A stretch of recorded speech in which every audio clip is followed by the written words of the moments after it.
Hello students, welcome to Study Circle. This video is intended for those students who are going to appear for class 12 CBSE board exam for history subject. So today's topic is thinker, beliefs and building cultural developments. Time period is 600 BCE to 600 CE. So without wasting time, we are going to do the revision of this chapter.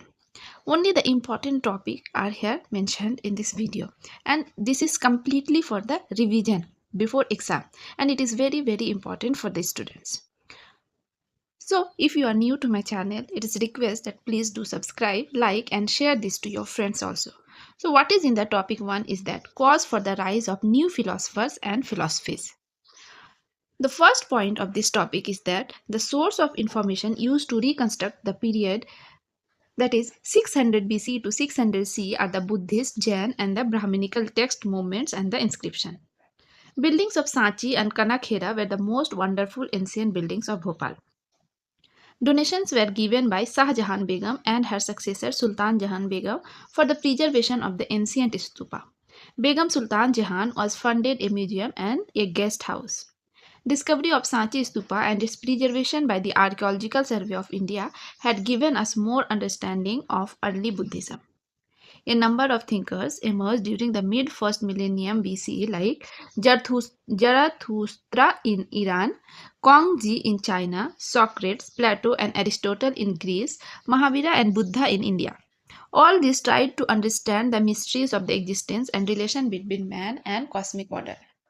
There was development of new cities and kingdom which reflected the social and economic life. Rig Veda consists of hymns in praise of various deities which were chanted when sacrifices were performed.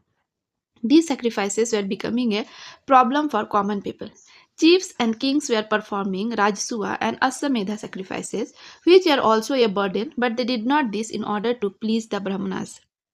According to Upanishads, people were curious about the meaning of life, like after death and rebirth. People started questioning Vedic rituals and sacrifices. According to Buddhist text, 64 school of thought existed, hence we get a glimpse of lively discussion and debates from this text. Thinkers traveled from one place to another to convince people about the validity of their understanding of the world. If the philosopher succeeded in convincing his opponent, then the followers of the latter should become his disciple. New sects grew with the ability to convince people. Both Mahavira and Buddha questioned the authority of the Vedas and stressed that people can get supreme knowledge out of experience, and it is not mandatory the role of Brahmins. Brahmins did not support the idea where there is a scope for others to raise, as there exists a feeling decrement in authority. Buddha's teaching passed from one generation to another orally, and during his lifetime, his teachings were not written. After his death, his teachings were compiled by his disciple and it was called Tripitaka. It has three parts: Vinay Pitaka, Sutta Pitaka and Abhidhamma Pitaka. In Sri Lanka, two more texts were written, that is Deepavansa and Mahavansa. Pilgrims from China traveled to India in search of Buddhist texts and later translated them in other languages. According to Sutta Pitaka, people are of two types, fatalist and materialist. This is very important. According to Sutta Pitaka, people are two types, fatalist and materialist. So come to the next topic, that is Jainism and Buddhism. And what is in this topic is that the main philosophy of Jainism existed in North India even before the birth of Bardhaman, that is Mahavira. And according to Jain tradition, there were 23 teachers even before Mahavira, and they were known as Tirthankars.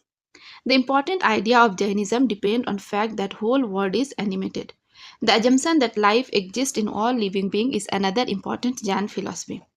Jainism spread into different parts in India, and Jain scholars also produced great literature in different languages like Prakrit, Sanskrit and Tamil.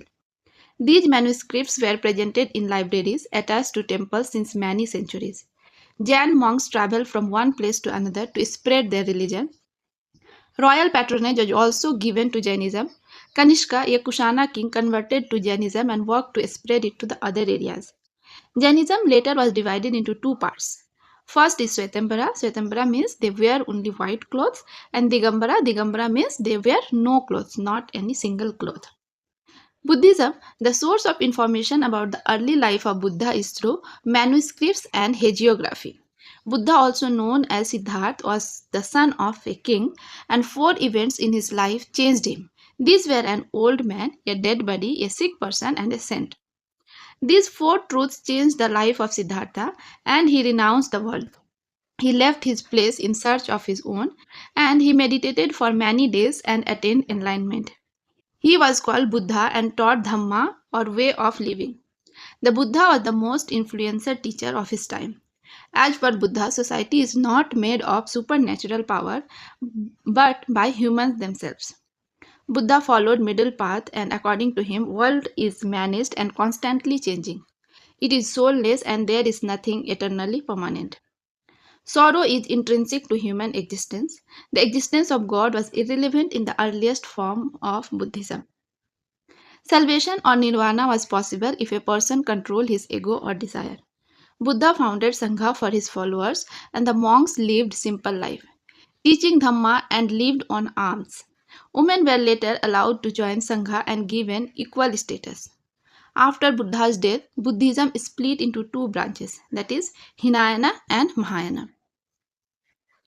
Come to the next topic, that is stupas or Sanchi Stup and Amravati.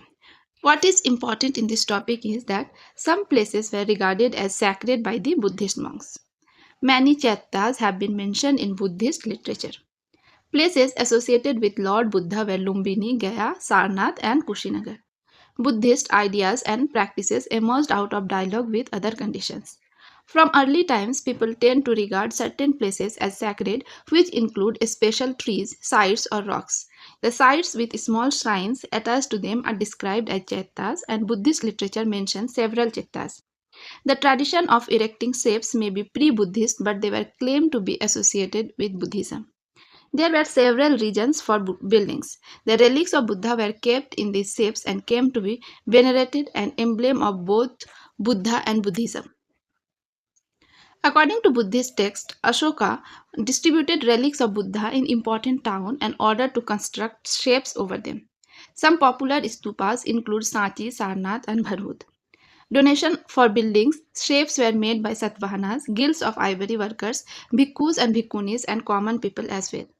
Stupa mean a heap in Sanskrit. Earlier it was simple semicircular mound of earth called anda, and later on it became more elaborate and complex. Above the order was the harnika, that is a balcony, and arising from harnika was the yati, a mast surrounding the mound was a railing separating the sacred space from the wall. In 1796, a local Raja who wanted to build a temple stumbled upon the ruins of Amravati. Some years later, British officer Colin Mackenzie visited the site and made detailed drawing of the place. His work was never published. Whose work? Colin Mackenzie's work was never published. In 1854, Walter Elliot he discovered the remains and concluded that stupa of Amravati was the largest and beautifully decorated stupa ever built by any Buddhist monk. The 1850s slabs from Amravati were taken to different places. The efforts H.H. Cole could not save stupas of Amravati but saved the stupa of Sanchi. Sanchi survived as historians and scholars realized the value of stupas and decided to preserve the study them. Efforts of Shah Jahan Begum for protection of Sanchi stupa cannot be undermined. The scene from Vesantara Jataka is depicted on the gateway of the Sanchi stupa. The symbols used for worship were empty seats under a tree and wheel. Salabhanjika, images of animals like elephant, Maya, and the image of serpent were there all over the stupas. So, what is in topic 4? That is the new religious tradition. What is the new religious traditions? That the changes in Buddhism. Early Buddhist teachings gave importance to self-efforts in achieving Nibbana, and Buddha was regarded as human being who attained enlightenment and Nibbana through his own effort. This was known as Hinayana or lesser vehicles. Later on, it was believed that Lord Buddha is a savior and could ensure Nibbana to those who worshipped him. Simultaneously, the concept of bodhisattva developed, and bodhisattvas were those who were compassionate beings and who accumulated merit through their effort but used this not to get nibbana but to help others. The worship of Buddha and Bodhisattvas became important and it was known as Mahayana or greater vehicle.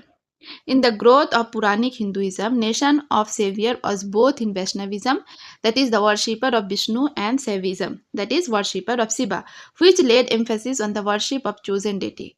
In such a worship, the bond between deity and God was visualized as a love and devotion. In case of Vaishnavism, cults developed around the various avatars or incarnation of the deity. Different avatars were popular in different parts of the country. Recognize each of these local deities as form of Vishnu was one way of creating a more unified religious tradition. Some of these forms were represented in sculptures like Shiva was symbolized as Linga as well as in human form. Such representation depicted a complex set of ideas about the deities and their attributes through symbols like, for example, headdress, ornaments, weapons, auspicious objects, etc. To understand these images, it is required to get knowledge and information from Puranas, written and compiled by Brahmins. Many stories which passed from generations were also included and referred by historians and were in simple Sanskrit. Puranic stories evolved through interaction among people like priests, merchants, and common people who traveled from one place to another. Early temple was a small square room called Garbhagriha with a single doorway where the deity was placed. Then over a period, tall structures called Sikhara were built over the central shrines and temples were decorated with sculpture. In later period, the temple became more elaborate with assembly halls, huge walls and gateways that is called Gopuram and arrangement for supplying water. Some of the early temples were hollowed out of huge rocks or artificial caves, and cave temples became more prominent during the 8th century when the entire Kailasnatha temple of Shiv was carved out in a cave. Art historians collected information from the written text to understand any sculpture, to understand Indian sculpture. They compared it with other cultures like the Greek sculpture, which was incomparable. Now, it is the time to know the important terms of this chapter. The first word is Rajsuya.